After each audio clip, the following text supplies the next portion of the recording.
mensagem, tá só um pauzinho no WhatsApp. Tá bom, ele falou que tinha cirurgia. Tá dormindo ainda, tá dormindo. Bom dia, Álvaro Galvão. Bom dia, senhores. Tudo bem? Bem, nós estamos ao vivo no YouTube, viu, pessoal? Já estamos ao vivo.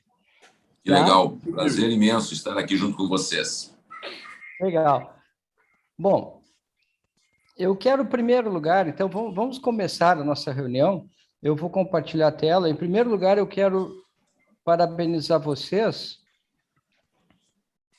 pelo Dia do Médico. Prazer imenso.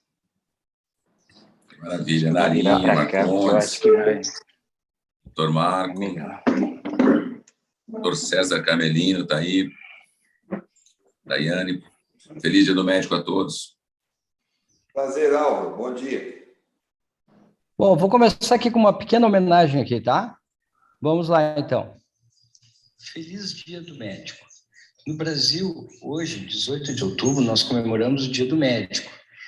E dentro desse nosso espírito do Vem Club, eu quero homenagear 4 personalidades que têm esse espírito nosso de pensar assim, isso não pode ser assim, isso pode ser feito de uma forma melhor. Começando pelo Dr. Sven Ivar Seldinger. O Seldinger nasceu na Suécia, no município de Mora, e em 1953 ele decidiu tentar fazer acesso vascular através de algum catéter. Vocês imaginem o quanto revolucionário isso foi naquele tempo. Dr. Thomas J. Fogarty.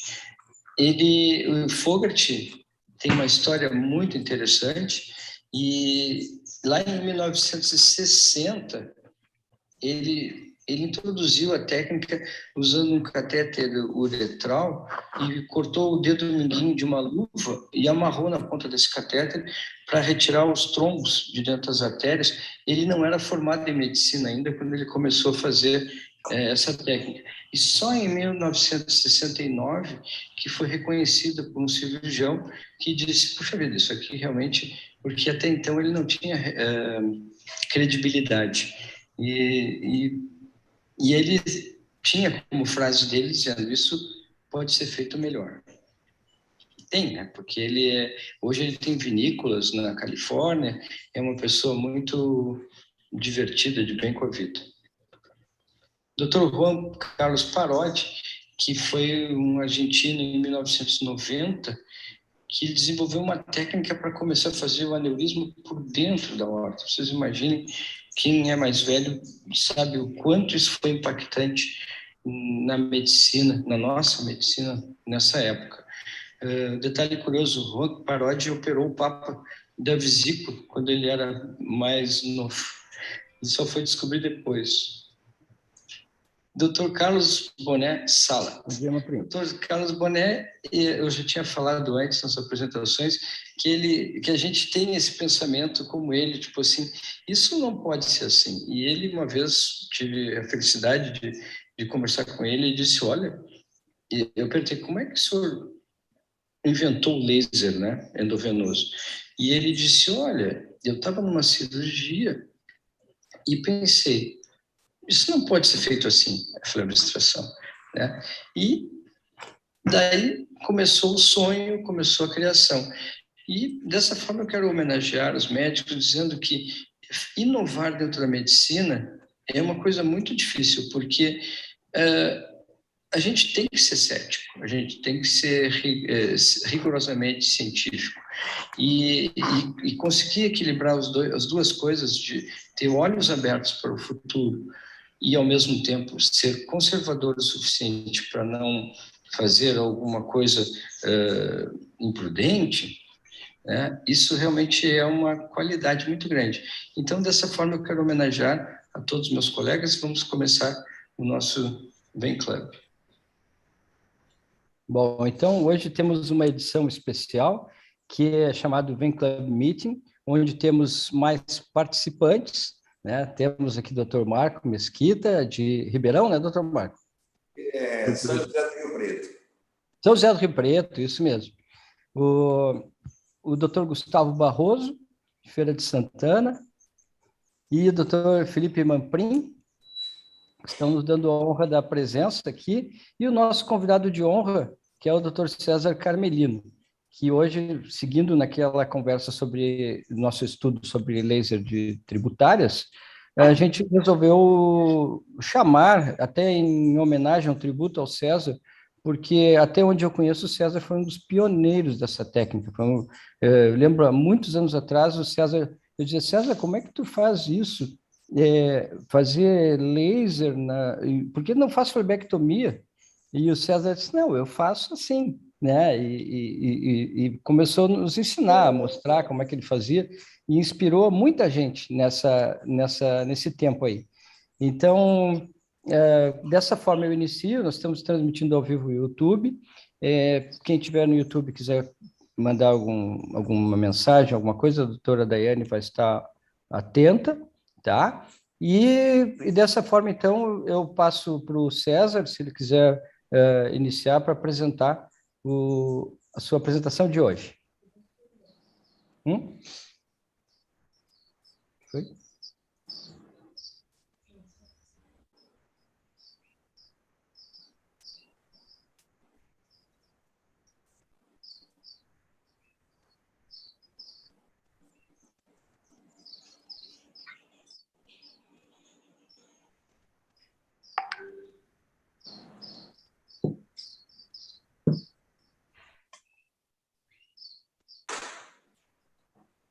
Doutor César, Agora deu.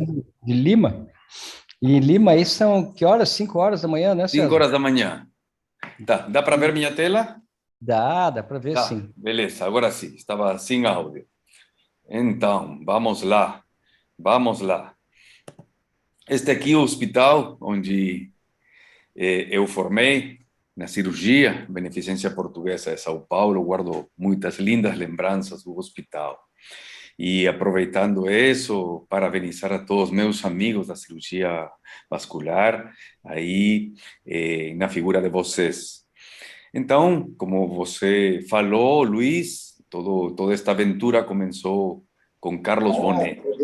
Beleza, agora sim, estava sem áudio. Então, todos sabemos que a cartografia, o mapeamento é muito importante, primordial na cirurgia. Mas tínhamos percebido que, enquanto aumentava o CEAP do paciente, a expectativa da estética do resultado era pior, não? Enquanto tínhamos um CEAP 4, 5, 6, a possibilidade estética de ficar bem diminuía muito. Então, aí foi que fomos encontrando casos assim complicados, com edema, com mudanças na pele, varizes muito, muito grandes. E aí foi que começamos a pensar, fazer o quê? Fazer a mesma coisa, fazer espuma, fazer flebectomia. Aí a perna ficava pior, não? Podíamos corrigir a doença, tratar a doença, porém, a perna ficava assim, com muito maior, com fibrose, induração. Foi aí que fomos pensando na possibilidade de fazer laser. Então, quando fazemos laser na nossa rotina, a gente usa tinta preta na marcação. A gente faz uma marcação inicial em pé, depois deita o paciente e com o Venviewer ou com aquele aparelhinho de mão, a gente completa a marcação, a gente delimita bem direitinho os pontos para punção e para entrar. E aí tem pacientes onde eu prefiro também combinar as coisas. Por exemplo, fazer flebectomia, eu faço flebectomia muita, principalmente acima do joelho. Eu não gosto muito do laser acima do joelho. Não sei se a gordura da pele ou qual que é a razão, mas fica muita fibrose que realmente não gosto muito. Então, a gente marca aí na marcação, converte para flebectomia e preto para laser. E a nossa rotina aí, primeiro a gente cateteriza a safena, coloca o introdutor na safena, e daí deixa o introdutor e partimos para a ablação de todas as tributárias. A gente vai fazendo todas as tributárias.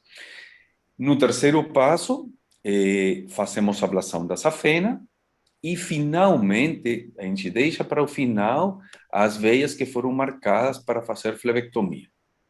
Essa é nossa rotina. Anestesia, o paciente recebe por via endovenosa. A gente faz sempre com anestesiologista, a gente sempre faz no hospital. O nosso Ministério da Saúde proíbe fazer procedimentos deste tipo em consultório, então a gente sempre vai para o hospital.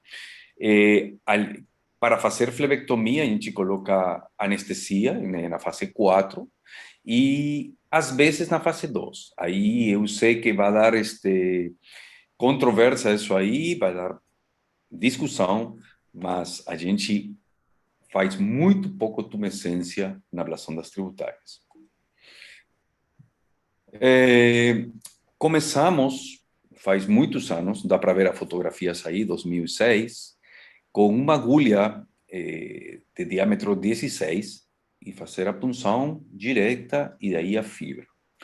Tentamos usar abocate, tentamos usar aí outras agulhas, mas eu gosto do jeito simples.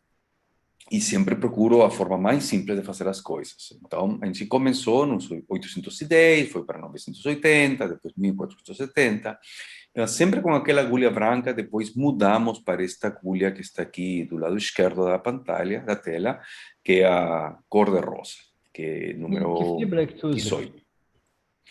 Dá para ver aí uma punção, a fibra plana. Eu uso fibra plana. E outro ponto de discussão, por que Carmelino não usa radial? Bom, podemos discutir por que não uso radial. Eu tento sempre fazer as coisas mais simples. Punzo, fibra, laser. Então, olhando aí no olho transverso, aí dá para ver não é muito nítido o vídeo, mas dá para ver aí o momento do laser. Aqui está muito mais bonitinho, este aparelho que a gente testou nesta semana passada no centro cirúrgico, um BK5000 fantástico, realmente incrível. Aí do lado direito, o aparelho que a gente estava usando aí na clínica, e a imagem aí é perfeita. E esse paciente foi feito uma varícia aproximadamente de 6 milímetros, 6, 7 milímetros, sem tumescência. Do mesmo jeito aí, a punção, vai dar para ver a passagem da fibra e o momento que disparamos o laser, vamos puxando uma média de 2 milímetros por segundo. Eu gosto de fazer o procedimento o mais rápido possível, não gosto de ficar disparando muito tempo. E dá para ver que a fibra plana pode encostar para uma das paredes, porém, a distribuição é bastante homogênea na veia e dá para fechar sem problema. Bom, aqui uma fotografia também muito antiga, um caso que operamos em Belo Horizonte, ano 2005, fui convidado lá. Então, tumescência, como eu falei, ponto de discussão. Na verdade, eu considero que se disparamos pouco tempo, tem pouca condição, pouca possibilidade de fazer queimadura. Por exemplo, esse caso aí que eu mostrei no começo, que tem laser e tem miniflebectomia, no primeiro PO, dá para ver a diferença, que do joelho para baixo, quase não tem equimose, tem muito pouco. Vai ter, mas tem muito pouco equimose. E do joelho para cima, tem muita. Então, o laser aí é muito interessante, ver essa diferença muito grande. As vantagens do laser, né? Aqui outro dia, outro paciente, o 8º dia da cirurgia, feito tudo com laser, e nenhuma flebectomia. Aí tem uma pinta marcada na seta, indicada na seta, e resultado muito bom. Do mesmo jeito, outro paciente, não tem nenhuma flebectomia. neste caso aqui, dá para ver também um resultado bastante interessante, porém tem equimose, tem algumas áreas de inflamação, porque todo procedimento tem algumas complicações, algumas grandes, outras pequenas. Graças a Deus aqui não são muito grandes, não. Interessante. E aqui dá para ver uma fotografia do ano 2005, quando a gente começava. Eu imagino que aí estávamos mudando 810 para 980. Na foto da direita, pode apreciar muitas punções. E quando eu faço a punção com agulha, eu encontro que tem uma marca menor que quando fazia as punções com abacate. O resultado aqui, um mês depois, é realmente fantástico. Trabalhos publicados, tem vários na literatura, aqui em 2013, trabalho com 173 pacientes que eles fizeram. Nós apresentamos a primeira vez isto aqui no Rio de Janeiro, em 2005, foi os primeiros 2 anos de experiência, e foi o Lowell Captain que estava de presidente da mesa. E a gente publicou no ano 2007, na revista mexicana de angiologia. Então, conclusão, possibilidade de trabalhar com tortuosidade tem porque faz múltiplas punções e dá para trabalhar sem problema. Nós encontramos que embaixo do joelho a fibrose é bem menor e o resultado bem melhor. Um procedimento que funciona muito bem com CEAP 3, 4, 5, 6. É útil quando tem áreas delicadas e a flebectomia poderia produzir sangramentos ou cicatrizes. É uma boa alternativa para uma espuma, onde tem um território que poderia dar muita tromboflebite e complicação. A gente tem complicação, a gente já teve todas as complicações, todas, mas são poucas, não são muitas, não.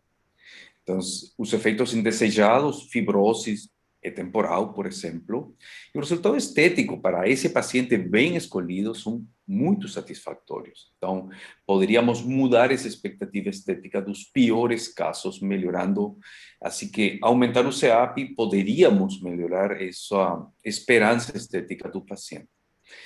Uma coisa que eu aprendi é que tem 2 jeitos de fazer as coisas, não? Complicadas ou simples. Eu particularmente gosto de ir do ponto A ao ponto B direto. Eu não gosto de fazer muitos passos assim. Eu fui formado na residência assim, então eu acho que é a melhor forma. O Dr. Prufer mostrou uma técnica que ele faz poucas punções, porém eu tenho dúvidas, porque isso de movimentar, endereçar o introdutor e dar para passar, eu duvido. Eu já tentei. Então, a magia sempre fica no Brasil e na América Latina, de fazer as coisas diferentes e fazer coisas fantásticas. Muito obrigado. E agora vamos lá, se podemos discutir e conversar algumas coisas, eu aqui à disposição. Bom, Bernardo, se você Que puder... beleza. Agora, deixar de compartilhar a tela. Deu, agora sim, acho que deu.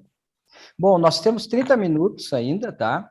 E como nós somos 10, eu sugiro assim, que a gente use mais ou menos 2 minutos, 2 minutos e meio cada um de tempo. E Marcondes. Camelino, você foi o primeiro colega que apresentou isso e falou em complicação. Uhum.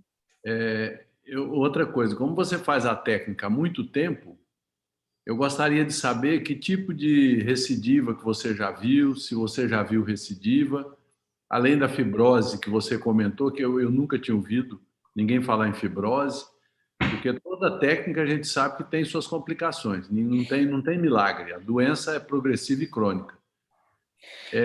Eu, com meus 17 anos de espuma, eu já vi muita complicação com a espuma, que tem muita, não são poucas. E para mim a técnica com mais recidiva é a minha, de espuma. Eu falo minha porque é a que eu mais pratico. Eu não continuo cirurgião, continuo fazendo endolaser. Eu queria ouvir você sobre complicação, recidiva, principalmente, recorrência. Porque tem recidiva e recorrência, mas um comentário seu sobre isso, que eu vi caso operado desde 2005, então sua clínica é grande. Por favor. Bom, Marcondes, parabéns porque você tem o valor de falar de complicação, de recidiva, porque normalmente o pessoal não gosta de falar da complicação ou da recidiva. A espuma é fantástica, tá? Mas dá recidiva. O laser é fantástico. Safenectomia bem feita é fantástica. Mas tudo tem recidiva. Eu acho que a média de recidiva deve estar por volta de 6 a 10%, depois 1, 2 anos. Eu acho que é a média. Eu não fiz direitinho a estatística dos meus pacientes, mas quando eu faço o controle, às vezes vou encontrando recidiva da safena, aparece recidiva da safena, já começam a aparecer várices embaixo. Aí vem a decisão. O que eu vou fazer? Geralmente eu parto para espuma, direto. Já vou para espuma. E aí, simples, porque estou pegando o paciente bem no começo, não? Bem no começo da recidiva. Então, recidiva eu acho que deve estar por volta de 6, 10%. Não? Então, eu considero muito, mas muito, muito, muito importante, além da ablação das varizes tributárias epifaciais, eu considero muito importante o fechamento bem feito, o melhor possível da safena. Porque é principalmente da safena recidiva. Às vezes pode ser de uma acessória, então, geralmente é do ponto inicial. É complicação se você não está tendo, alguém está tratando delas para você, né? Então, complicação, eu já te falei. Equimoses, todos os pacientes. Fibroses, uma média de 40%, 50% de pacientes fazem fibrose. Eu sempre falo para o paciente, a fibrose aparece no 5º, 7º dia, na média aí. Você vai passar a mão, eu já falo no próprio tempo, você vai passar a mão e vai sentir uma coisa, uma enduração aí.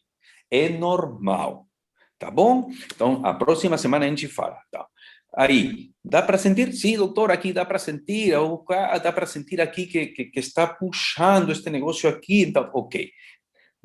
Da escala de 1 para 10, quanto? 5 ou mais, o paciente vai direto para a terapia física. Eu já tenho uma menina que ela faz terapia física para meus pacientes. Então, já estou falando de que os pacientes, 5 mais na escala, terapia física.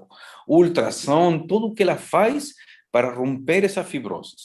Finalmente, 3, 4 semanas depois, o paciente está feliz com o resultado. O resultado é muito bom. Mas que tem complicação, tem complicação. Aí, por exemplo, outra complicação que tem é queimadura. Graças a Deus, tive no começo, eu já não tenho queimaduras nestes últimos anos, mas que tive. Outra complicação, envermelhação das áreas. Quando assim disparei muito tempo, fica vermelho, pode ficar inflamação aí. Teve. E uma última complicação que tive faz 3 semanas, infelizmente, tive uma neurite. Tive uma neurite do nervo sural. Então, a paciente ficou muito, muito chata com isso aí, triste. Agora ela mandei para a menina que faz terapia física, ela está trabalhando muito com ela está indo devagar, melhorando. Então, tem complicação em tudo que a gente faz. Só fazer, né? Muito bem.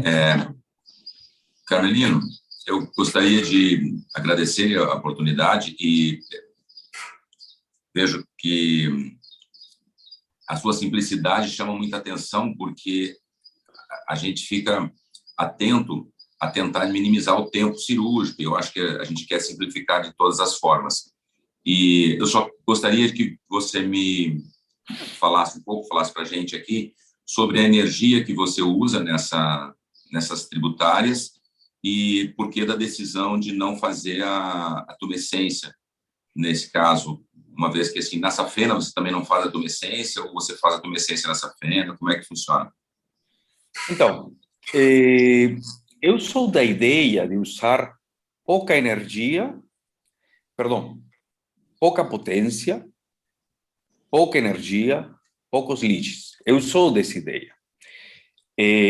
Nas tributárias, então, quanta potência eu uso nas tributárias? Uma média de 3, 3,5 no máximo, com 14,70. Aí eu vou puxando e dá uma média de 15 leads aproximadamente o que eu faço. Quando eu faço 30, 40, 50, o paciente vai para uma fibrose assim horrível. Então, eu faço dessa forma. Agora, paciente que tem pele delicada, a veia muito próxima na pele, eu faço tumescência. Pego a agulhinha aí e faço hidrodissecção, faço tumescência. Na safena, se tem um bom plano de gordura, não faço tumescência. Se a safena está próxima, tem pouca gordura, faço tumescência. Então, é isso aí, é isso aí. Então, eu sou dessa ideia de que pouca energia, pouca potência, poucos leads. A propagação do laser é aproximadamente 3 milímetros do 1470. Então, a gente toma cuidado com isso aí. Agora, 1950, se dá uma propagação de 1 milímetro, tá? 3 milímetros dá uma ideia de segurança, de que se você tem cuidado e não fica muito tempo aí, não vai dar queimadura. Então, eu confio muito na minha mão, sentir aí a fibra passando. Então, eu vou acompanhando o transdutor em um momento, em outro momento a mão, o dedinho. Dá para sentir aí que seja bem, bem suave esse borbulhar que faz o laser. Certo, tudo bem. Muito bem. Você, na verdade, então, você não precisa ver a veia queimada, você gosta de apenas causar uma lesão endotelial e que ela venha, posteriormente, fazer o seu fechamento. Dá para perceber esse tipo de ideia. A gente faz duas coisas acabando a cirurgia. Duas coisas. A primeira, a gente passa o transdutor, onde a gente fez a ablação da veia, e dá para ver que já tem pouca compressibilidade, já não comprime. Pronto, a primeira. E a segunda é a prova que lembra minha infância, que é quando a gente acompanhava o pai para trocar o pneu do carro, e o cara colocava o pneu naquele negócio de água para ver se... Teste do borracheiro. É isso aí, de borracheiro. Então, a gente pede para o anestesiologista subir a mesa e fazer um Fowler aí. Aí, com o Fowler, a gente pega a perna do paciente, desce a perna do paciente, e a gente pega aí, a gente aguarda 1 minuto para ver se enche alguma coisa. Se não enche nada, acabou a cirurgia. Acabou a cirurgia. Bom, apesar de isso, às vezes tem alguns pacientes que na primeira semana, segunda semana, ainda ficam com algumas partes aí que não fecharam. Aí a gente pode fazer uma espuminha e pronto, acabou o negócio. Legal. Eu vou pedir na seguinte ordem, que agora o Manprim tem que sair daqui a pouco. Então, eu peço para o Manprim falar primeiro, depois o Gustavo, que é convidado, e depois o Marco. E aí depois a Fernanda. Felipão! Ô, Felipe! Se quiser me deixar por último, a paciente está com suspeita de Covid. Eu pedi para ela fazer uma... Não, tá bom, ela... mas vai. Então vai demorar mais uma meia hora. Prazer estar aqui, obrigado pelo convite, né? Um grande prazer estar aqui vendo os amigos. Bem bacana, eu fico bem feliz e contente de participar. César, uma perguntinha. Você faz com anestesia local? Na verdade, não. Eu faço com anestesia endovenosa, o anestesiologista faz anestesia endovenosa do paciente e eu coloco no local nas flebectomias, sempre nas flebectomias. E no laser, como eu falei no começo, só coloco tumescência quando tem pele muito delicada. Se não tem pele delicada, eu não faço tumescência. Outra coisa, você usa a fibra que dá ou você faz fibra de 200, 400, 600? Fibra plana de 400. É o que eu uso. Porque ela passa perfeito pela agulha 18, aquela cor de rosa, ou então, às vezes, eu funciono com aquela agulha do introdutor, também às vezes dá para funcionar aí, e vai a fibra. A navegabilidade da fibra plana nunca é igual que a radial. Porém, a facilidade de uma punção com agulha eu acho bem mais simples que uma punção com apocachi, não? É o estilo de cada um. Tá. Qual que é a média que você consegue andar na veia? Aquele trabalho que você mostrou, a mediana era de 14 centímetros do Kenneth Myers. Ele andava 14 centímetros dentro das tributárias. Qual que é a sua média? De diâmetro das tributárias? Não, o comprimento que você consegue andar com a fibra nela. Ah, não. Às vezes 1 centímetro, 2 centímetros, às vezes 10 centímetros. Depende, né? Depende. Aí, por isso é que a gente punça, avança. Aí a gente daí faz outra punção e continua. Essa é a mesma dificuldade que eu vejo, porque eu vejo, né, colocar um monte de abacate, as fotos são bonitas e tal, mas a gente vê que na realidade a coisa não é bem assim, né, César? Bom, é o estilo de cada um, não é? Eu aprendi a fazer simples, eu gosto de fazer simples, rápido e não dar assim muita volta, muita coisa. A gente vê que, mas a realidade, o mundo real é um pouquinho diferente da foto, né? Obrigado. Obrigado a você, Felipe. Um prazer. Doutor Gustavo Barroso. Eu não ouço daí. Oi. Parabéns, Cezinha. Grande aula, super experiente, né? Assim, uma referência para a gente aqui, sempre. Eu acho uma coisa muito interessante que você falou, que é a gente precisa sempre estar alinhando expectativa e resultado, né? Com o paciente.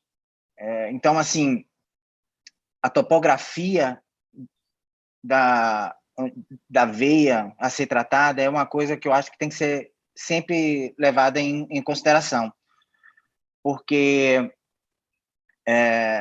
a gente sabe, né, que a fibrose acontece, a pigmentação também acontece. Eu tive o cuidado de ver a aula do Vein Club, as aulas anteriores com o Dr. Pruffer, e quando ele fala que não tem pigmentação, é uma coisa realmente que a gente fica assim, porque a gente sabe que a pigmentação é um dado, né? É uma complicação esperada, né? Por conta da inflamação e por conta do sangue residual que pode acontecer. Então, eu achei muito interessante a colocação e eu tenho essa expectativa também. E quando eu tenho essa preferência também de fazer a combinação de métodos, né? Porque eu acho que a gente vai e volta e sempre gira em torno disso, de combinar métodos, de fazer ablação térmica, de fazer flebectomia, de fazer ablação química, como o Dr. Marcondes faz, e é uma referência muito bem. Então, assim, eu penso que, eu concordo com você que as varizes em coxa, elas são mais difíceis realmente de serem fechadas sem deixar rastro. Tá? Eu acho que as varizes em perna, localizadas abaixo do joelho, elas respondem melhor à ablação térmica. Tá? E uma coisa assim que eu também queria colocar é que eu percebi também que você apresentou casos de CEAPs avançados, né? Então, hoje existe uma corrente, aqui no Brasil pelo menos, que não sei se meus colegas concordam, o abandono total da flebectomia. Como se a flebectomia fosse uma coisa assim do passado e tivesse obsoleta, e quem faz flebectomia está por fora, quem está out, quem faz laser endovenoso para todas as vezes está in, sabe? Então, acho que assim... então, assim, eu queria saber, assim, se uma varize com 3 milímetros, num CEAP 2, né, uma em coxa, se vocês realmente fariam a troca da flebectomia pelo endolaser apenas para ser apenas para para estar à frente para ser a flebologia moderna, porque eu acho, humildemente falando, que o grande lance é a combinação de métodos, é você olhar para uma veia e, pela sua experiência, entender o que é que você pode entregar de melhor com menos resultado adverso. Concordo com Isso aí. você totalmente, Gustavo. A primeira parte, pigmentação. Pigmentação, eu acho que está diretamente proporcional à fibrose, principalmente acima do joelho. Então, acima do joelho, eu prefiro fazer flebectomia. E quando tem uma moça bonita, jovem, essas varizes 2, 3 milímetros, ou seja, que eu escutei em uma outra aula que colocam fibra de laser. Não, veia 4 milímetros, 3 milímetros, vou para a flebectomia, direitinho, agulha de crochê, fininha, número 12, fazer a coisa mais bonita possível, não? Então, faço muita flebectomia. A sensação é, você tem aí a sensação no coração, você sabe que esta veia vai melhor com flebectomia. Aqui, do mesmo jeito, esta veia aqui, que é calibrosa, que eu faço flebectomia, vai fazer cicatriz, aí vou para laser. Então, tem todo o armamento você tem aí no centro cirúrgico para decidir e fazer o melhor para o paciente. E não é para fazer moda, não é para fazer moda, é para fazer o melhor para o paciente. Tem radicalismo. Uma coisa também, só completando aqui, uma coisa também que eu observo é assim, é o tempo. Porque o tempo é fundamental. Você optar por uma técnica onde você vai levar 1 hora para fazer determinada região, onde você pode trocar por uma outra técnica que você vai entregar o mesmo ou até melhor para usar 1/4 desse tempo, isso também precisa ser levado em consideração. Não sei se meus colegas concordam e entendem o que eu estou dizendo. Muitas vezes, você marca uma veia ou 2 veias e retira ela em 5 minutos, em 10 minutos.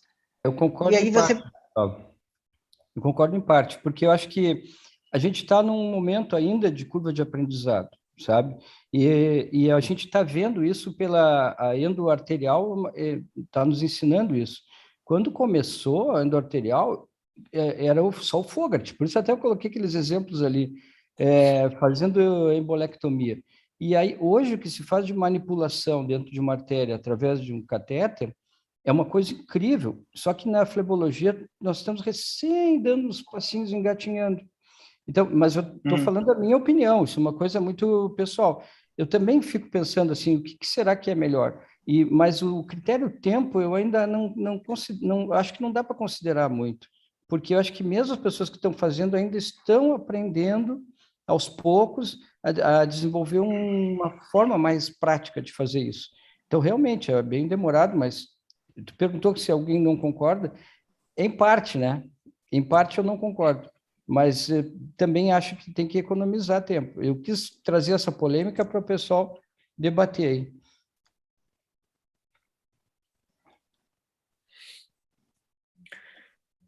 Aí eu concordo com você nessa parte do tempo, de optimizar, que continuamos aprendendo muito, né? Por exemplo, outra coisa que eu faço diferente, não sei, eu gostaria de escutar vocês também, eu faço com a veia cheia. Não sei se finalmente o enchimento da veia permite que a água do intravascular possa agir de alguma maneira que permite usar menor quantidade de liches. Não sei, mas eu faço com a veia cheia. E eu encontrei que quando eu faço com a veia cheia, eu uso poucos liches e consigo menor fibroses que quando eu levantava os pés do paciente, não? Por exemplo, aí, eu vi nas aulas anteriores que todo mundo faz com a veia vazia, por isso é que colocam todos os introdutores. Na verdade, se eu levanto as pernas do paciente, faço a primeira punção, consigo, faço a segunda, já não consigo mais. Então, eu mando descer um pouquinho os pés do paciente, um Fowler muito leve, assim, pequeno, e eu faço. O dia que eu tiver complicação, que o que estou fazendo dá errado, paro de fazer. Então, se eu continuo fazendo assim, porque está dando certo. Então, é aí o estilo de cada um, não? Gustavo, Eu te dou a palavra porque eu te interrompi, né?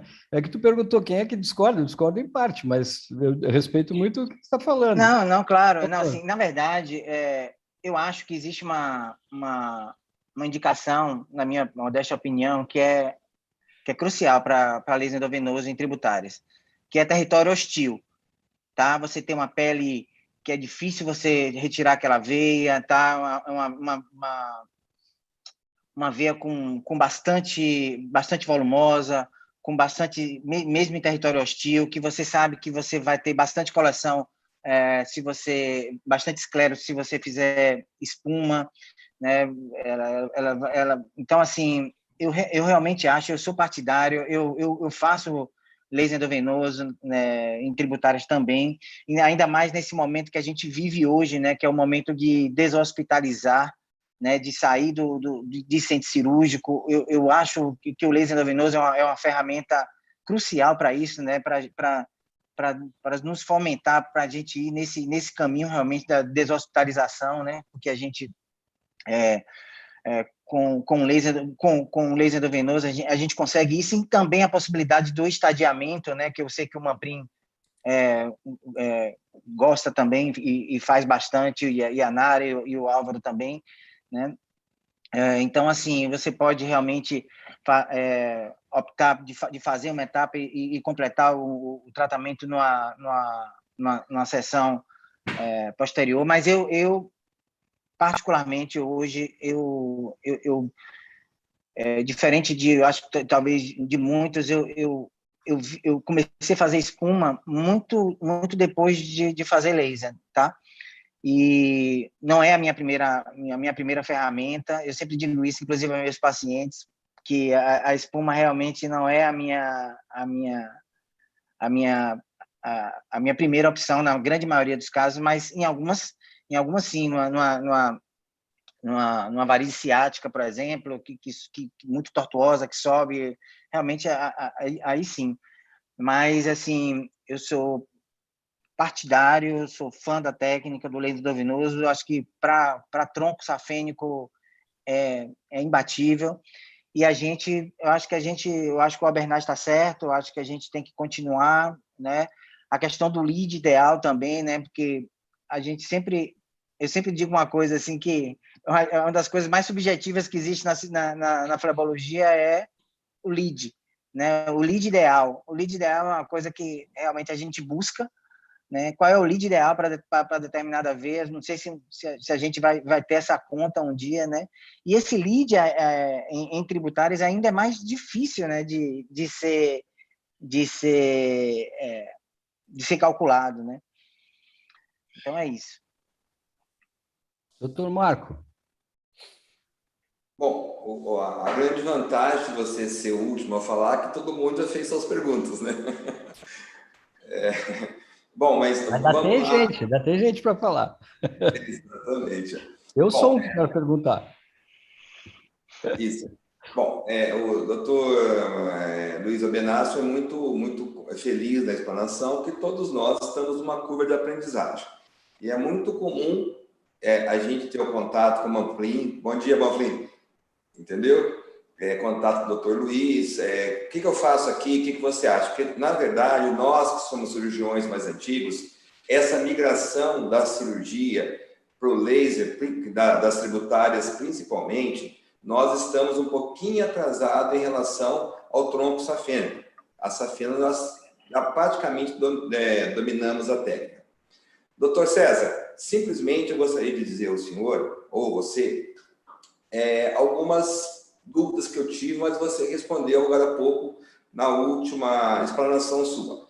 Nós, aqui, ainda fazemos, eu particularmente, com o abocate, com a paciente em proclive ou reto, fazemos 4, 5, 6 punções. Pelo que eu vi, a sua técnica é ponto a ponto. Funcionou, passou a fibra, queimou. Funcionou, passou a fibra, queimou. Também não vi a utilização do ultrassom nessa sua punção. Me parece que é uma punção já marcada previamente, com a canetinha vermelha, né? Desculpa, preta. E também o que difere das nossas técnicas, que eu particularmente, Dr. Luiz e outros colegas aqui do Brasil estamos usando. Segunda coisa, o que acontece? Você acabou de dizer, a gente, quando faz o trem, depois fazer essa fena, no meu caso, todas as tributárias, pelo menos a maioria, já estão funcionadas, porque torna-se impossível funcionar as tributárias após um trem de Lembrook. A gente perde a sequência, a veia murcha, tudo bem. E o que eu vi da sua técnica é exatamente isso. Você faz ponto a ponto e vai funcionando as tributárias, porém sem o trem, porque senão murcharia. E a pergunta é, todas elas você faz cheia com o mesmo lead ou com a mesma potência, vamos chamar assim, ou você diminui conforme o calibre da veia, mas, porém, seguindo sempre ponto a ponto? Bom, olha, Marco, na verdade, eu acho que a mudança está em um tempo de cocção. Eu uso 3.5, e o que varia é o tempo. Se a veia é calibrosa, vou demorar mais tempo, vou aumentar o lead, vou acabar fazendo 25, 30 leads numa média, mas o promédio de uma varize, que não é muito calibrosa, é 15 aproximadamente, como eu faço. Não? E do jeito que você falou, eu vou funcionando e avançando, funcionando e avançando. Por isso é que eu dependo muito da marcação que foi feita no dia anterior. Então, onde acaba a marca preta, eu vou funcionar aí do lado, sempre no sentido do sangue, onde vai o sangue. Então, vou ir um pouquinho longe, pim, foi. Então, com uma boa marcação, você às vezes nem precisa do eco. Sabe? Eu uso o ultrassom para ver, ou às vezes uso para punçar. Eu trato de fazer a cirurgia simples. Minha cirurgia tem que ser uma média de 1 hora e 15, acabou. Não tem mais segredo aqui. Não tem segredo. Eu acho que é uma técnica simples. Agora, que eu faço muito arte, pouca ciência, provavelmente. Precisamos fazer mais ciência, misturar ciência e arte. Não é isso que é importante. Tem muitos pontos aqui que são empíricos, que são ensaio e error, mas isso aí é a cirurgia, né? Bom. Doutora Fernanda. Muito obrigado, doutor César, por compartilhar todo o conhecimento conosco. César, ficaram poucas perguntas, muitas dúvidas de pigmentação, complementação com espuma pós-recidivas, já foram muito bem esclarecidas. Agora o doutor Marcos acabou de falar uma das que eu gostaria de fazer, que era exatamente a questão das punções, que nas outras duas aulas, primeiro se faziam todas as punções e daí se iniciava a ablação. No seu caso, o senhor vai fazendo as punções, realizando a ablação e depois segue para a próxima, né? Existe uma sequência de fazer essas punções do segmento distal para proximal, ou proximal para distal, ou depende do calibre de cada veia? Como é que é feita essa seleção? Eu gostaria de saber um pouquinho. Fernando, obrigado. A gente faz distal para proximal. Então, a gente começa no tornozelo, no pé, se tiver alguma coisa para fazer, e aí a gente vai subindo na perna, na altura do joelho, e geralmente a gente para aí, faz a safena e depois a flebectomia, não? Que hoje a gente pode deixar tinta verde em algumas partes da perna, ou então na coxa, tem uma tributária na coxa, eu prefiro fazer flebectomia, vai ficar mais bonitinho. Então, pigmentação sempre é um risco para tudo que a gente faz. Porém, a pigmentação, eu acho, quanto mais inflamação, mais pigmentação. Então, eu considero que na coxa o laser dá muita inflamação, muita pigmentação. Então, isso aí, de baixo para cima. Ok. E a minha segunda pergunta é se o senhor faz tratamento estagiado, fazendo inicialmente o fechamento das fontes principais de refluxo e depois dando seguimento no tratamento ou não, ou se ele é feito todo no mesmo momento. Tudo no mesmo momento. É feito tudo junto no mesmo dia, porque o que eu falei no começo, eu não consigo fazer isso no consultório.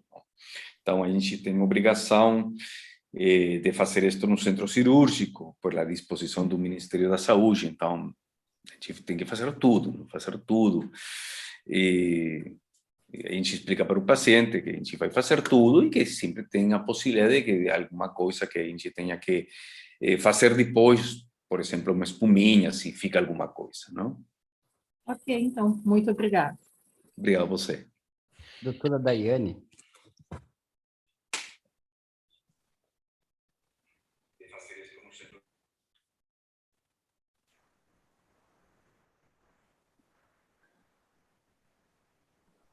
Pronto, agora sim. Bom dia a todos. Bom dia, César. Muito obrigada pela tua disponibilidade de estar aqui compartilhando teu conhecimento com a gente, que a gente sabe que é vasto nessa área, como o Bernas comentou. Que a gente lembre, assim, de referência, quando se fala de laser de tributárias, foi tu que primeiro falou nesse assunto, né, que trouxe isso para a discussão. Eu achei muito válido tudo que foi falado até agora, porque eu acho que a grande questão que a gente discute aqui não é nem tanto se é uma técnica nova, se é moderna ou não é moderna, se a flebectomia é antiga ou, né? É uma questão do que é o melhor para o paciente e para aquele tipo de veia que a gente está tratando. Porque, como os colegas já falaram, não existe um tratamento que seja único, maravilhoso e que resolva todos os casos sem nenhuma complicação. Vai ter uma técnica que para um paciente vai ser melhor, para outro vai ser outra, para determinado tipo, ou mesmo no mesmo paciente, a gente vai usar uma porção de técnicas combinadas. E é importante que a gente tenha o conhecimento e o domínio delas e principalmente também das suas possíveis complicações, que é o que a gente tem discutido hoje aqui bastante. Algumas coisas que me chamou a atenção, César, na sua apresentação foi a questão da tumescência, que a gente já conversou bastante, e das pigmentações, essa questão também acima do joelho, abaixo do joelho, fazer diferentes, que já foi falado, e uma dúvida ainda que restou, que não foi falado, foi sobre o cordão fibroso. Alguns colegas falam a técnica de fazer uma secção na veia, para evitar aquele cordão que fique seccionar esse cordão, para que ele incomode menos, que ele seja reabsorvido mais fácil. Tu tem alguma experiência com isso?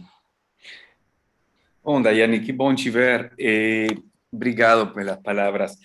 Na verdade, não tenho experiência, não. Eu, às vezes, um segmento que passa do joelho e chega um pouquinho para cima, eu vou até acima, vou descendo, paro aí um pouco, deixo um pedacinho e continuo para baixo, pensando nessa possibilidade.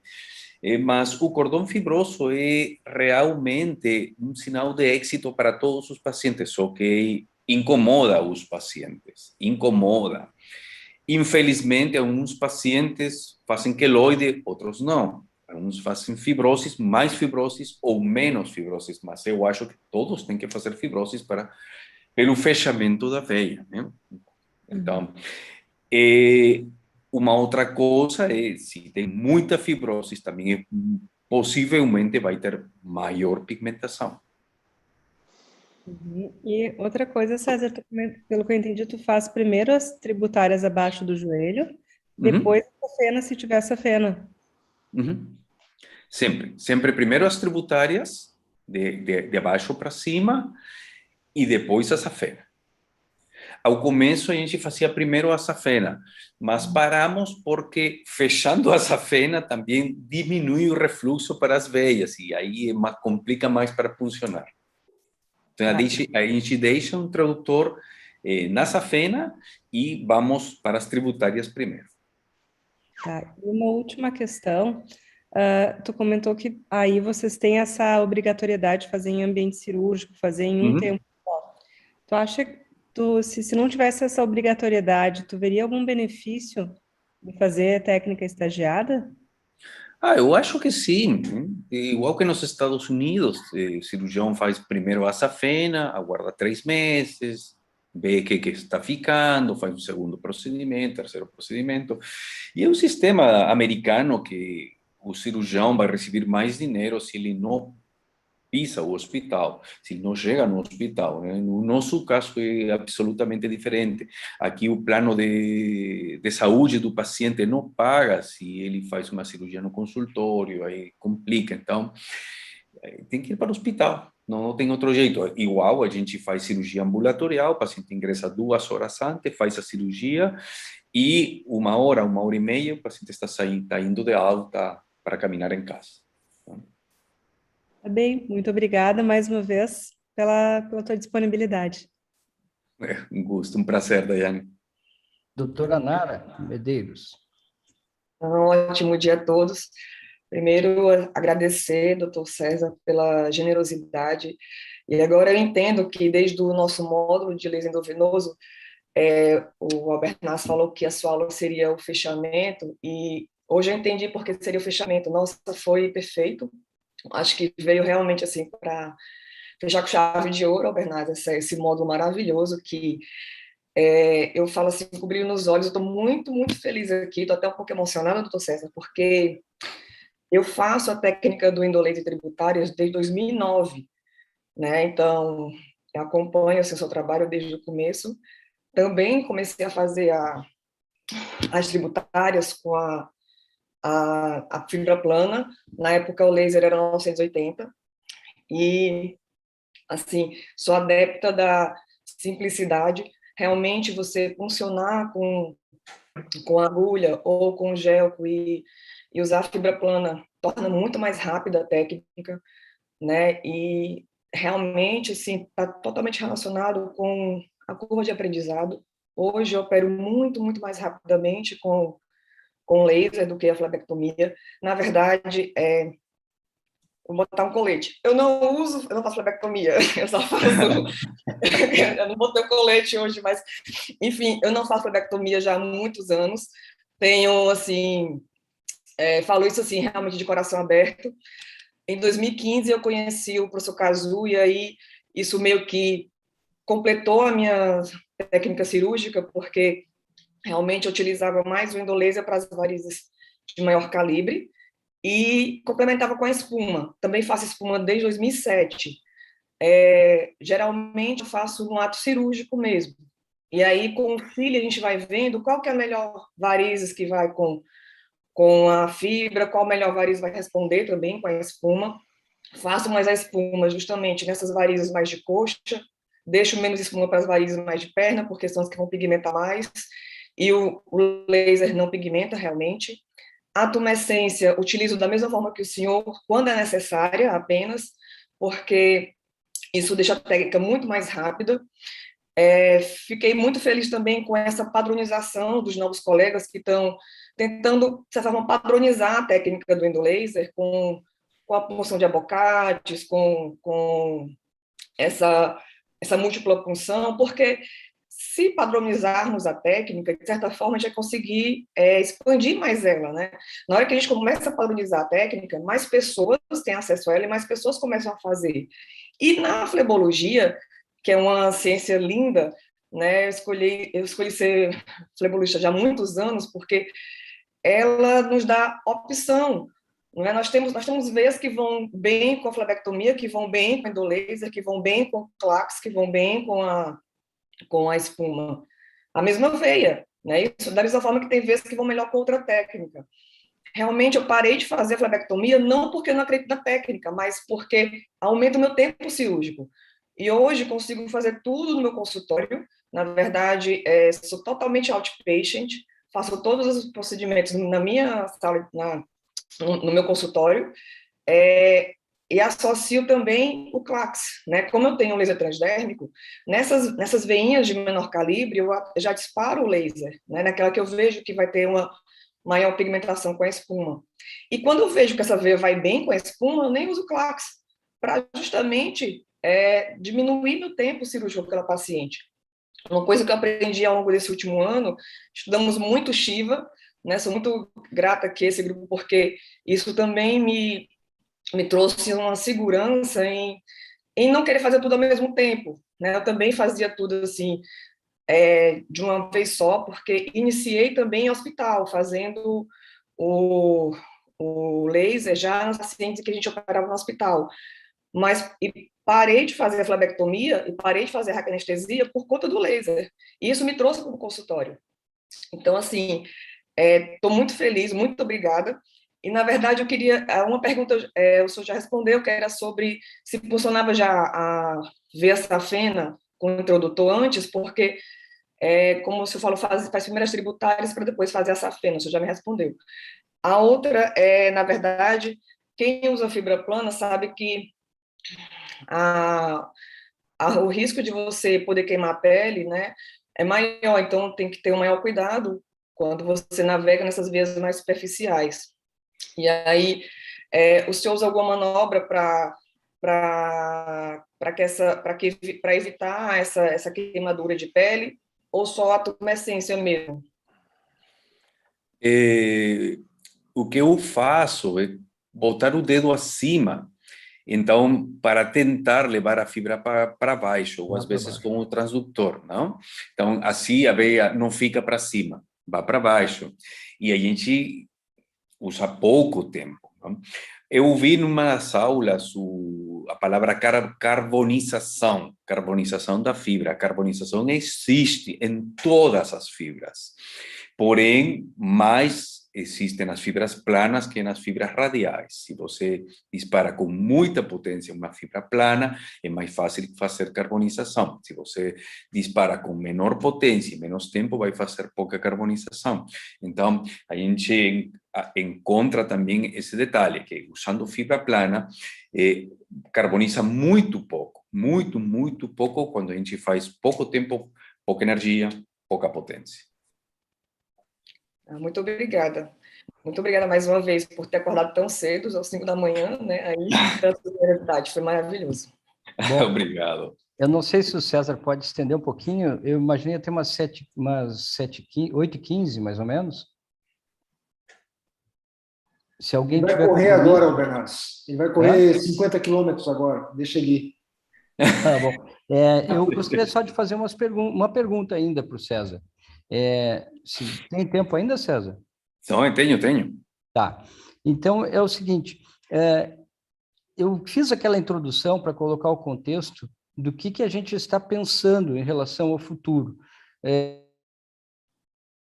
O que era antigamente a cirurgia, dos grandes cirurgiões, grandes incisões, e aos poucos o que está se transformando, por exemplo, a parte arterial. Eu fiz minha formação toda com o professor Bonamigo, a gente fazia aquelas transamazônicas, assim, as incisões que vinham aqui do apêndice tifoide até o pubis, para fazer aqueles aneurismas, e o paciente ficava 2 dias para ter trânsito intestinal. E hoje eu vejo o pessoal fazendo essas técnicas, tudo endovascular, e vejo assim, o quanto se evoluiu. E tento fazer uma analogia para a parte venosa. Como é que seria daqui a uns 50 anos, como é que seria daqui a 100 anos o nosso trabalho? Será que a gente vai fazer incisão e flebectomia e vai dizer, olha, isso aqui ainda continua sendo a melhor opção? Ou será que nós vamos ter alguma coisa que vai ser melhor? Talvez melhor do que o próprio laser, talvez melhor do que espuma, talvez melhor do que tudo que a gente tem hoje, né?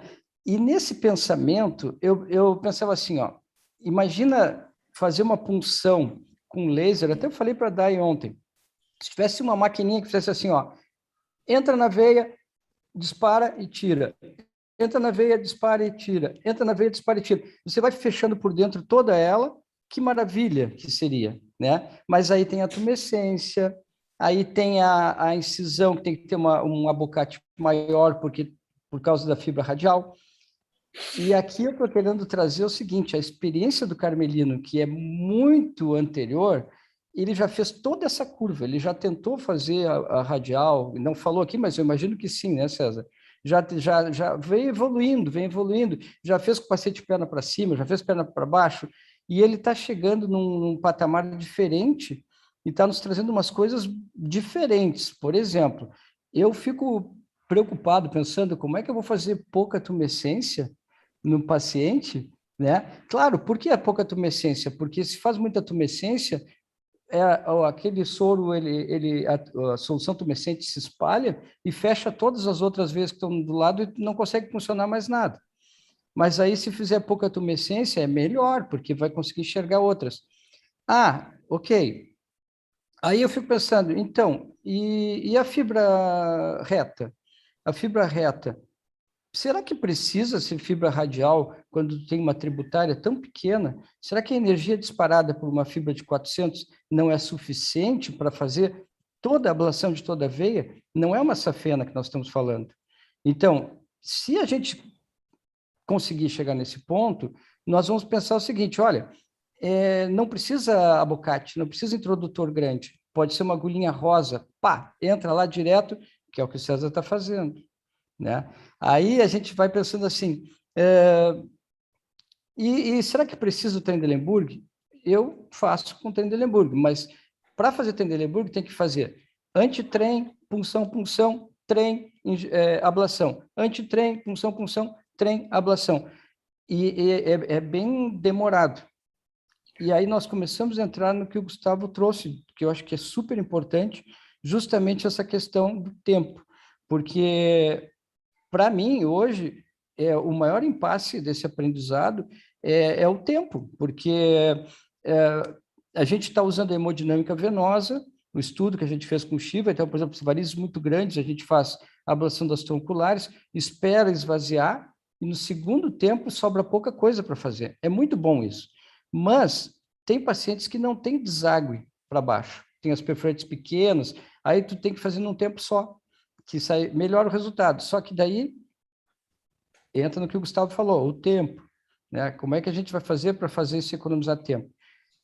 Então, eu achei muito coerente, muito bom o que você está falando, César. Outra coisa importante, quanto ao lead, eu vejo que o lead depende da potência e depende do tempo, né? Nós não estamos falando de potência, nós estamos falando de lead. Para melhorar o lead ou piorar, eu posso ficar modificando a potência do aparelho o tempo todo, ou eu posso fazer mais rápido, ou fazer mais lento, que eu acho que é isso que o César faz. Compensa com a tração um pouquinho mais rápida, ou vai com a tração um pouquinho mais lenta, conforme a experiência. Eu estou vendo que a veia está ablando, eu estou vendo que ela não está fechando. É isso, né, César? É isso. Se você faz a veia, depois você passa o dedo e ainda está murcho, que se diz, né? Murcho, aí Sim.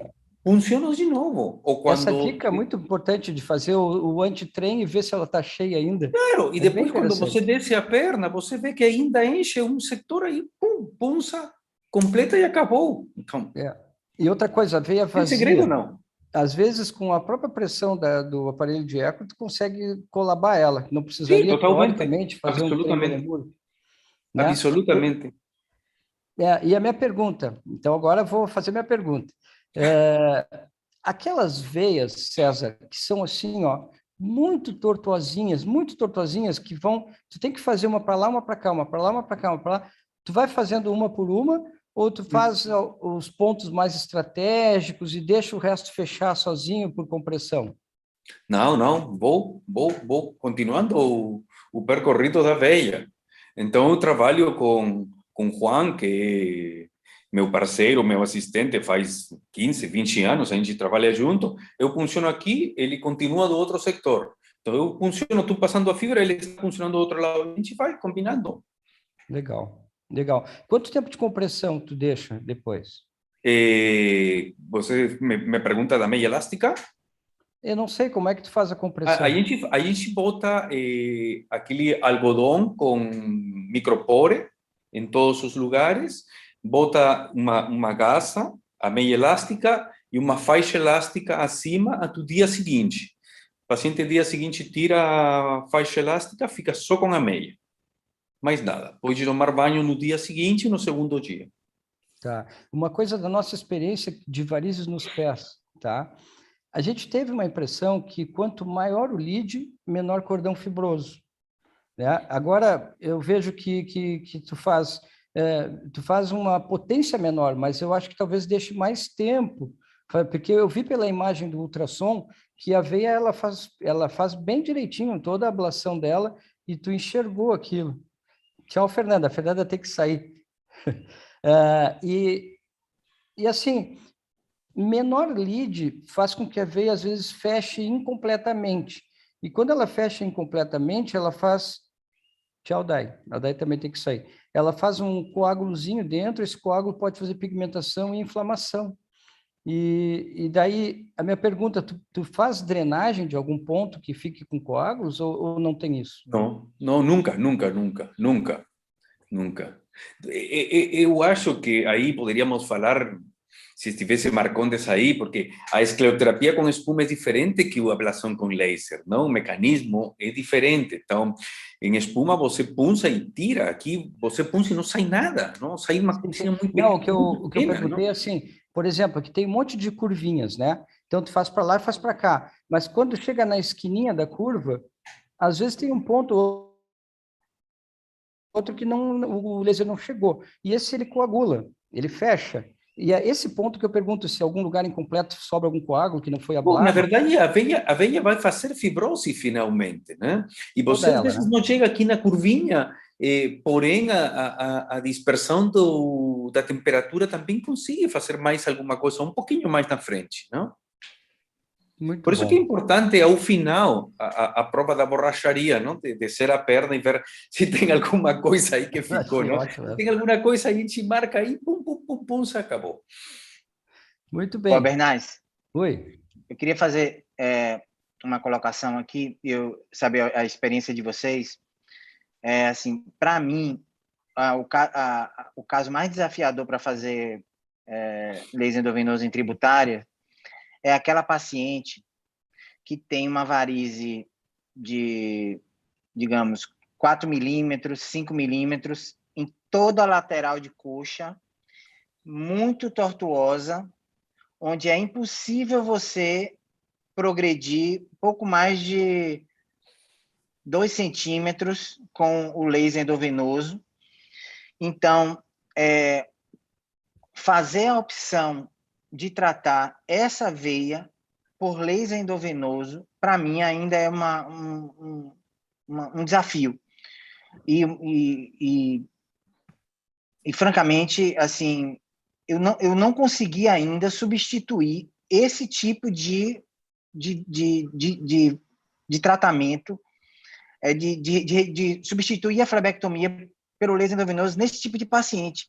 Por quê? Porque você precisaria de muitas e muitas e muitas punções para poder, se ela for...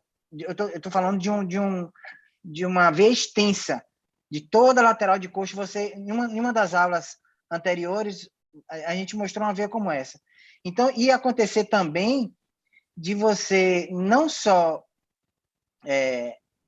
ter que gastar muito tempo para fazer isso, como também deixar sangue residual no interior daquela veia e provocar um cordão fibroso no interior daquela veia. E o que eu penso é que, muitas vezes, essa paciente que vem tratar essa veia, a questão estética tem uma importância significativa. Então, eu queria saber de vocês, se vocês entenderam o que eu estou falando e se vocês partilham dessa opinião de decisão. César. Pois, Gustavo falou, tem paciente, veia lateral da coxa, que provavelmente vai melhor com flebectomia que com laser. Aí você tem que decidir, né? Com certeza, o paciente jovem, veias que não são muito calibrosas, face lateral da coxa, provavelmente eu vou para a flebectomia também. Agora, estava lembrando um caso de um paciente com veias muito calibrosas, homem, na face lateral da coxa, eu fiz com laser, que eram grandes, assim, muito, muito calibrosas, né? Então, individualizar a técnica e combinar as técnicas para cada paciente. A expectativa do homem é diferente da mulher também, né? Convenhamos. Absolutamente, absolutamente. Eu tenho uma coisa um pouco diferente que a gente está avançando, tá? A gente ainda não consegue dizer que a gente vai fazer laser em tudo. Esse tipo de veia lateral de tipo albanese, quando ela é um pouco mais larga, eu acho que é isso, né? Com 4 milímetros. A gente, por causa do estudo da hemodinâmica venosa, eu, pelo menos, gasto muito tempo com ultrassom, sem pressão, porque tem pouco subcutâneo, procurando de onde vem essa veia. E geralmente ela vem de uma perfurante, posterolateral, ou ela vem de glúteas, tá? Então, a gente faz ablação nessa perfurante com endolaser, e eu tenho usado a fibra de 200 micra, com entrada com um abocate de 22. Então, é um fiozinho bem pequenininho, e a gente faz isso aí, e atualmente a gente faz assim, o procedimento é laser e flebectomia. Então, o que eu faço? Faço a ablação, é que tem que individualizar os casos, como o César falou. Faço a ablação, quando é um pouco mais larga essa veia, e tem uma perfurante clara, que está enchendo essa veia, a gente faz a ablação e espera 30 dias para ver o que sobrou, porque às vezes elas baixam para 2 milímetros e o Clax resolve, tá? Às vezes não dá certo, é uma veia que ela é tortuosa, não tem uma perfurante muito clara, a gente pega, se tem um segmento largo, grande, que a gente vê que está sendo responsável pela alimentação dessa veia, a gente faz aquele segmento e um outro ponto, uma mini flebectomia para não ficar muita marquinha, para ser um pós-operatório melhor. Aí diz assim, puxa vida, mas então não é nem flebectomia nem laser?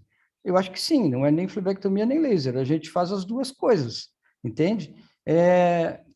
Só o laser puro, eu acho difícil, porque pensando em estética, em CAP2, tem casos que a gente consegue fazer, se a gente der o tempo dela, ela diminui bastante e o Clax resolve.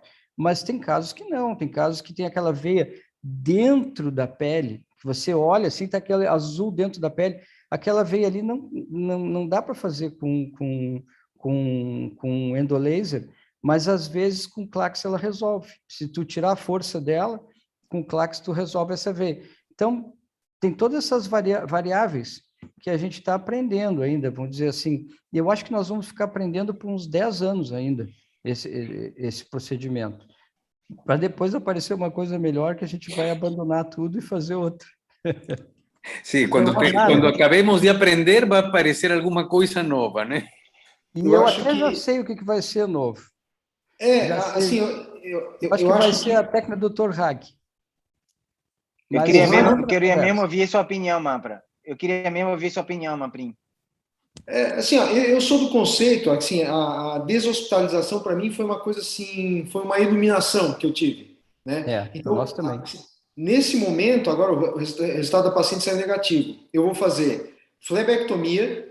É uma paciente que já recidivou, ela operou com outro colega, me procurou. Ela tem uma safena residual, ela tem uma acessória, ela tem neovascularização, ela tem flebectomia para fazer, ou seja, eu vou fazer flebectomia, espuma, laser endovenoso, tem um lago venoso no lábio que eu vou aproveitar a sedação, fazer. Ela tem telangiectasia de mama pós-operatório. Então, eu acho que esse conceito de tratamento all-in que a gente está fazendo é muito legal. E o laser endovenoso de tributária vem a contribuir para isso. Então, eu acho que é mais uma ferramenta para a gente ter no nosso arsenal. Porque 100% de laser endovenoso, eu acho que isso ainda não existe. Né? Eu acho que tem espuma, tem flebectomia, tem Clax, tem laser transdérmico isolado. Eu acho, como eu falei ali no começo, esse negócio de colocar um monte de abocate, botar foto no Instagram, eu acho que o caminho não é esse. Eu acho que isso é mais uma questão pessoal. Não pode virar religião, do que a gente entregar. Como? Não pode virar religião. Eu acho. E assim, é uma coisa pessoal, comercial, o que é pior, e que eu acho que a gente não está entregando o melhor resultado para os pacientes. E o que eu acho? Eu acho que o caminho, o Hag está no caminho certo, eu acho que e o Mark Whiteley está no caminho certo. É outra pessoa que a gente tem que conversar, o Mark Whiteley, porque o ultrassom é uma coisa que inexoravelmente vai chegar. Né? E o ultrassom ele está se tornando, hoje em dia você fazer uma punção venosa, uma punção central sem ultrassom é uma coisa, sim, absurda. Chega a ser considerada uma prática. Né? Então, esse ultrassom de alta intensidade que ele faz, eu acho que ainda é inviável, principalmente para nós aqui do terceiro mundo, que a máquina custa lá milhões de libras, mas eu acho que é uma coisa que vai baratear e que eu acho que o próximo passo é esse, é você fazer alguma coisa que não tem invasão nenhuma. Eu acho que o caminho é esse, não sei.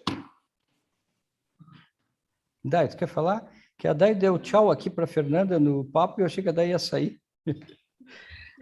No caso, Bernardo, só respondendo a pergunta, na verdade, sobre esse questionamento desse caso que Gustavo trouxe, eu não faço a flebectomia e eu associo, né? Eu associo o laser com a espuma. E exatamente usando essa questão do mapeamento pré, né? Se a veia for muito grande, eu agora espero ela diminuir um pouco mais para poder fazer menos espuma e aí tem menos complicação. Uma coisa que eu tenho visto, assim, nos últimos tempos, eu mudei um pouco meu ultrassom. Eu comprei um ultrassom de alta frequência. Eu acho que esse é outro caminho que a gente tem que ter. Esses ultrassons mais novos, de mais altas frequências, eles nos permitem funcionar veias de menos de 1 milímetro. Então, hoje, a gente, assim, quem trabalha com isso e tem certa familiaridade, consegue funcionar a veia de meio milímetro. Então, isso dá muita liberdade. E outra coisa que é muito importante é a gente ver a ablação em tempo real da parede da veia. Eu acho legal também. Aquela linha branca que se estende na parede da veia, eu acho que a gente tem que nós temos dado pouca ênfase a isso. E eu hoje baseio a minha conduta, eu não vejo mais velocidade de tração, não. Eu vejo a linha branca da veia. Está fazendo a linha branca? Ótimo. Daí a gente começa a trabalhar em cima daquilo que a gente vê no ultrassom. Eu acho que isso vale tanto para a safena como para a tributária. Doutor Álvaro está quieto? Está sem áudio. Não, eu estou aprendendo aqui com vocês, observando, até porque assim, as questões são bem pertinentes. Eu realmente também faço uma técnica bastante híbrida, como o Manprim. Eu levo o paciente muitas vezes para usar o laser, a flebectomia e a espuma também. Então, assim, conforme a espuma você vai se familiarizando mais. O Marcondes é um cara que saiu, tem uma baita de uma experiência. Então, assim, vai facilitando muito para você trabalhar. E eu trabalho com uma técnica agregada, sempre falei o uso das drenagens precoces. Eu cedo os pacientes, eu tenho uma facilidade muito boa de fazer isso por causa da clínica, que é dentro do hospital. Então, para não ficar com os trombos, diminuir a formação de tantas manchas, né? Por causa da inflamação prolongada e por causa da quantidade de sangue que fica dentro do vaso. Então, assim, eu facilito muito nesses trajetos, como o Gustavo falou, que são muito tortuosos. Ao invés de usar o laser, eu vou para a espuma e dreno com média de 5 a 7 dias com sedação e propofol. Então, assim, isso facilita, não agride o paciente, não há nenhum problema de dor e a gente tem uma facilidade muito grande de trabalhar com isso. Então, é um trabalho agregado diferente. O Álvaro caiu ali. Pessoal, assim, ó, eu acho que essa discussão é maravilhosa, a gente teria assunto para passar o dia falando, né? Porque a gente caiu num ponto prático de experiência mesmo, e a gente, como eu falei, eu acho que a gente está evoluindo nesse aprendizado. Até se algum paciente ouvir a gente fala aprendizado, nós estamos falando assim, aprendizado de elite, de top, né? Do que tem de melhor na área de flebologia. Né? Não é experiência, que a gente tem uma veia que pode fazer desse jeito, a gente está buscando qual é o que vai dar o melhor resultado, com menos complicações. E, então, César, eu quero te agradecer a tua generosidade de acordar tão cedo aí em Lima, no Peru, e para estar aqui com a gente, e dizer assim que é uma honra tê-lo aqui. Eu aprendi muito hoje contigo, de verdade, tá? Como sempre aprendo quando eu vejo tu falar conosco, tá? E com todo o meu respeito e todo o meu carinho, eu quero te deixar um grande abraço, né? Um agradecimento bem grande por estar aqui conosco. E eu vou encerrar a transmissão do YouTube e vou ficar ainda no Zoom, se a gente quiser fazer alguma despedida pessoal aqui, tá bom?